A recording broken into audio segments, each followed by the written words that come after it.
Hello and welcome to episode 32 of the HamCorp Training Manual. In this episode, we will set up some autocrafting with applied energistics, move into a control tower I built that has a great view, and start the process of upgrading our blast furnace coils. So here's my little idea for how to parallelize things. This only really works for simple recipes, specifically things that only have one input.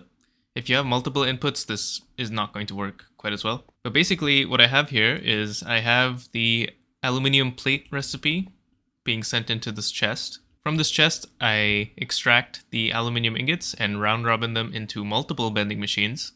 And then from the bending machines, I just auto output back into the conduit, which leads to another ME interface. This one is just for reinserting items into the system. So this way we use 2 channels for 8 recipes, or what is this, 9 recipes? But you can parallelize this as much as you want, as many bending machines as you want. For more complex crafts, for example this assembler craft, this is not going to work.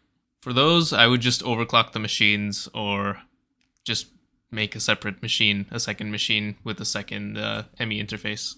I have also built this control tower over here. I chose to put it here instead of in the actual HamCorp official tower because when I'm in this control tower, I can look at the tower. And I just think this is a much better view than the opposite. I've also wired this place up with ME covered cables. This goes to a new maintenance shaft that goes all the way back to base. And I put down some of these terminals here. The crafting one, the pattern one, and an interface one. This lets me interact with these interfaces from a distance. I don't have to actually go there if I want to take a recipe out or put a new one in. I do have to rename these because slightly larger chest is not very descriptive. I also put the ME drive here and I moved the crafting core here as well. I think eventually I'm going to move the drive and the core to a different spot. Now that we have a new automation system, it's time to start slowly migrating everything from logistics pipes to this. I can't just shut down logistics pipes because I rely on a lot of things to be done. For example, transporting benzene around, transporting cetane boosted diesel around, that kind of stuff. So this is going to be a very slow change that happens over a long period of time. First order of business is to automate the automation. So I want to be able to make more ME interfaces. I want to just be able to request them and have them made for me. There are 2 ME interface recipes. There's this one made in an assembler, and there's this one made in a crafting table. They use exactly the same number of materials, so I'd rather use the crafting table for this. To do the crafting table recipes with applied energistics, you do need to make a molecular assembler. And to make a molecular assembler, of course, you need EV assembling machines. So I'm gonna have to make 2 of these assembling machines probably. One for a molecular assembler and then one for, just to be an assembling machine. And that means we need to progress a bit in EV. So I'm gonna make my first EV machine hull. First EV loot bag. I cannot wait to get saplings. Ooh, seeds, even better. Oh, okay. EV assembler is actually not that far in the quest book here.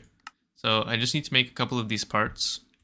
I'm gonna have to make multiple of these parts actually. So 1 of each plus 4 arms and 4 conveyors.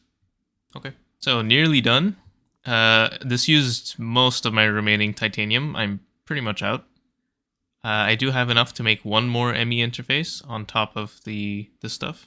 But yeah, this is quite expensive. I didn't notice this before and I should have looked, but the electric motors for EV need 4x black steel wire, which is a lot. That's 2 ingots per wire, per 4x wire.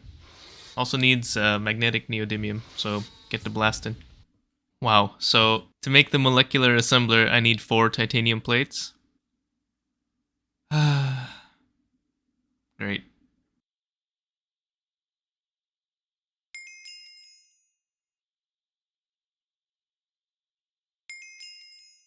Alright, we have everything to make the molecular assembler except for the titanium plates. However, we got a little lucky because the reward from this quest is 8 titanium ingots and a loot bag. I'm going to take a second loot bag from this quest as well and just hope that I get something good. Okay, I'll take ender fluid conduits. Only 8 though. Ooh, okay. That was a good loot bag. 4 more motors is nice, and the staff of traveling is very nice. Well, I need to charge it. But once I charge it, I can just I can teleport to any of these without having to go to one. Here we go. 1 molecular assembler. Surprised there's no quest for this. There's just this short guide to autocrafting, but I mean, yeah, it's not really a quest about the molecular assembler itself. Anyway, there's two ways to set up the molecular assembler with the ME interface. I'm just going to set it up here to show what I mean. So you can either have one interface and multiple assemblers all around it. That will allow one recipe to be done in parallel. Or you can have one assembler and multiple interfaces around it. Obviously, you could also do a combination of the two. But doing it this way allows you to have 6 times 9 recipes for one assembler. That's a lot. And I think that's probably what we're going to do, because one EV assembler per molecular assembler is quite expensive right now. And I'd rather make more interfaces than more molecular assemblers. I think for right now, this can go right here. It's fine. I'll have a better spot for all of these things in the future. So like I said before, first goal is to automate the automation. So I'm going to put this recipe in, save it to a pattern, and then this is encoded in the same way as any other machine. Just put the recipe into the interface. Let's try to request an ME interface. Obviously, we can't, because we need these 3 things. So now I'm going to teach the system these 3 things. In fact, I'm going to try and request 64. Yeah, a stack of ME interfaces. Obviously, the only recipe that our system knows is how to make an ME interface out of its materials, but it doesn't know how to make any of its materials. So we're going to have to teach it all of that. Starting with the EV machine casing, and then assembler. The ME glass cable, and an assembler as well. Titanium plates in a bending machine. Annihilation cores in a crafting table. Formation cores in a crafting table. And that's it. So some of these we can already put in. Let's do it through the interface terminal this time. If you hold shift, you can see what the encoded pattern is for. So formation core goes there, annihilation core goes there. So let's teach these 3 things, and then once we do that, it's going to give us another list of things that it doesn't know how to make, and we'll have to teach it that again, and then so on and so forth until it is finally able to make things. We're also going to have to slowly start migrating everything into these cells. I don't think I want to move everything into the cells. I think anything that is currently stored in a drawer can stay in that drawer, and we can use ME storage buses to access them. This basically tells the system that the attached inventory is a inventory, so it can take things out and put things into it. You can also set it so that it can only take things out or only put things in, or both. Same thing with a fluid storage bus. This will be very nice to connect to our benzene supply, and then we can read off the amount of benzene and use a fluid storage monitor to have a display of our total benzene in storage.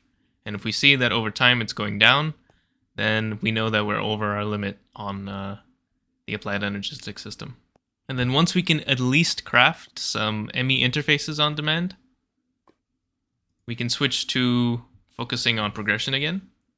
Specifically, I want to make a setup to process the bauxite automatically. So I just put the bauxite in a chest and then the end products come out. And because bauxite is different ore processing than everything else, it's just going to be dedicated to bauxite, so we can just have like an export bus or a storage bus on the input chest. My bauxite is still processing, but I managed to get enough titanium for one more interface. And that's enough to hook up these 3 machines. So I have 2 assembling machines and a bending machine. Now I want to put down these interfaces, but I want to name them first. And we can actually do that using the tool forge from Tinkers. I haven't used this thing in a while. But first, I want to establish a convention. So I'm going to use something like this.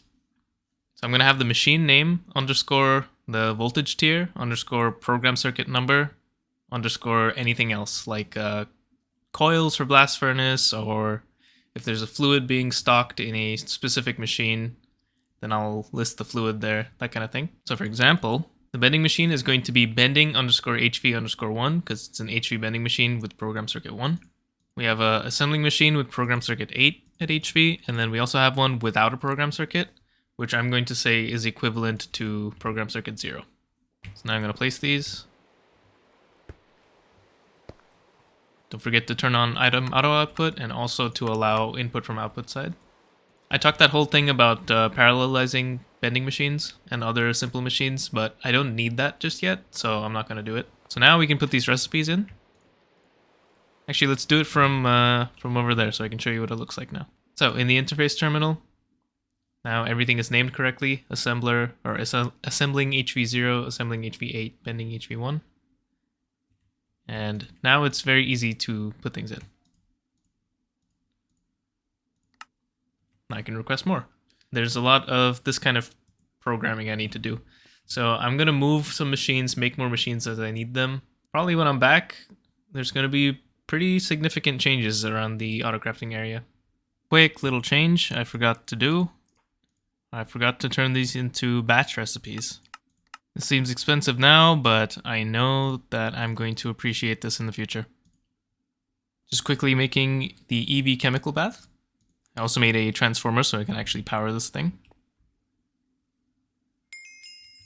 Some classic HamCorp, this is temporary business. Anyway, now I can get some more root tile. I'm still lacking quite a bit of titanium. Hello. For you it has been a few seconds, but for me it's been more than a week. And in that time I've done absolutely nothing because I was on vacation and I did not have access to my computer. So if the rest of this video seems kind of disjointed or if I seem to have forgotten what I was doing, it's because I have. But I have been playing for a few hours and I kept building up the Autocrafting. So I have a second molecular assembler. This is obviously a terrible spot, but this is just for now. I've also hooked up some more machines in the Autocrafting unit. I've hooked up the first extruder, a wire mill, assembling machines, stuff like that. For this wire mill, I only have program circuit 16 set up. And the reason I'm doing that is because it's faster to make a 16x wire and then use molecular assemblers to change them into the different types of wires. So for example, I needed a 4x electrum wire for something. So I just have the 16x made in a wire mill, batch crafted. And then it's converted into a 1x in a molecular assembler, and then it's converted into a 4x in a molecular assembler, just using the crafting recipes. And that works out to be faster than just crafting the equivalent number of 4x wires, or even the equivalent number of 1x wires. I've also made a flowchart for bauxite processing. It is a lot, but I've taken a look at all the different machines that I need and what kind of inputs I have. This is unfortunately not going to be a system where it's just bauxite ore in and outputs out. It's going to need other things put in as well. All of the extra stuff that goes in is going to be handled automatically. So it's just the bauxite that we're going to put in manually. For now, even that is going to be automatic in the future. So I have a big fat list of all the different things I need. There's even like an oil cracker and a large chemical reactor in this. So yeah, a lot of crafting. Because these ME interfaces only have so many pattern slots, and I only have 2 molecular assemblers, I have a low priority recipes interface over here. So this is just for patterns that I don't really intend to keep long term. For example, a basic fluid heater. Like the system doesn't need to know how to make that. So I'm just using it so I can craft it for the system, and then once I craft it, I'm just going to use this pattern for something else. So I've been crafting some stuff, and I think it's finally time to make the dual interface. The dual interface is like a regular interface, except it also allows you to put fluids in your recipes. I don't want to make too many dual interfaces because they're a little bit more expensive than the regular interfaces. Not by much though. You just need a fluid processor tier 1. You need 2 of them, and an interface. So you need to make an interface to make a dual interface anyway. And this is not so bad. It's just that it needs like 2/3 of a Lapitron crystal. That's just more circuits and like just a little annoying right now. And I don't know. I don't think there's really a reason to remove everything we already have just to upgrade everything to dual interfaces, especially if machines can't even handle fluids, for example, like the polarizer. There's no reason for that to be a dual interface. So I'm gonna slightly modify this naming convention. I'm going to add a lowercase d in front of it if it's a dual interface. Otherwise, it'll just be nothing. There's also a quest for dual interfaces. There are 2 quests, actually. Here's one. Pretty deep in this quest line. I need to do some of these things. And there's another one, yeah, here in the A2 fluid crafting, where it also wants us to make a fluid discretizer, which we do need to do. So I need to make a discretizer, which needs an EV electric pump, and also the ME fluid pattern terminal. This one needs niobium titanium, which we've never made before. And unfortunately, that needs TPV coils. The dust itself is not so bad to get, it's just niobium and titanium. But the TPV coils are quite expensive, because the TPV coils needs nichrome, which I haven't done yet. Nichrome coils is the tier in between. And it needs TPV alloy wires. This needs platinum. But we do need the fluid pattern terminal to use the dual interfaces. So I'm going to get to making these things, the fluid discretizer, dual interface. I pretty much have all the materials, so I could just make that right now. And also the fluid pattern terminal. So for that, I need, like I said, TPV coils. So let's also start progressing on the coils here. So I'm going to make some nichrome coils and then some TPV coils. Because I'm pretty sure to make TPV, yeah, you need nichrome coils to make TPV coils. So that's another additional step in between. Currently smelting up my nichrome. This should be enough to make 42 nichrome coil blocks. And that will be enough to replace all of these Cantal coil blocks with nichrome. I originally wanted to make 42 TPV alloy coil blocks so I could replace the whole thing, but it's just too expensive. I don't have enough platinum, and it would take a long time to get that much platinum. Plus, I don't even have the plat line, so I'm just doing the simple directly smelt the platinum metallic powder dust method, which is not great. But I do have enough to make one blast furnace worth of coils, so that's 16 coils. I'm going to set up a new blast furnace here. It's just going to be a single blast furnace with TPV coil blocks. Of course, to make those coil blocks, I need to finish upgrading this to nichrome, and I'm going to gather the remaining platinum in the meantime. Thank you for watching this episode of the HamCorp Training Manual. In the next episode, we will finish upgrading our blast furnaces, set up fluid autocrafting, and continue crafting machines required for the bauxite processing line. Please remember that employee vacation days expire 1 week after the end of the financial year, so make sure to use all 3 vacation days by then. See you next time.